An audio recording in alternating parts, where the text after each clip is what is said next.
Parlamenterê Dem Partiyê Ömer Öcalan li Rûhayê li Bakurê Kurdistanê tevlî Kongreya Yekemîn ya Komeleya Zimanê Kurdî zimangerê bû.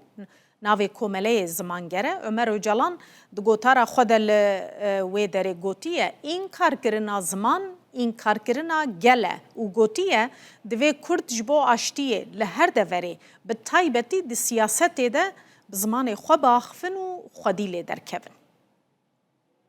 Em ji bo hevbûna xwe çi bikin? Em ji bo zimanê xwe çi bikin? Mesele dibe kongreda veşartiye. Dibe herkes helbesta xwe diyar bikin. Taybetmendî ne bi zimanê Kurdî siyasete. Ev tiştekî xwezayî ye. Kurdek çi kurmaş dibe, dimilî dibe, goranî dibe, soranî dibe, hevremanî dibe. Ne taybetmendiyavî axaftinavî bi zimanê wî.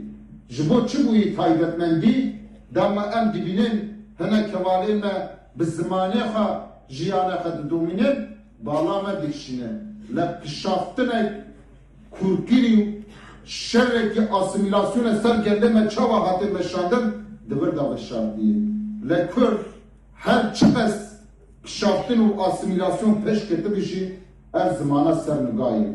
Bê sazî, bê devlet, bê hebûn bi salan Kurda hebûna xwe parast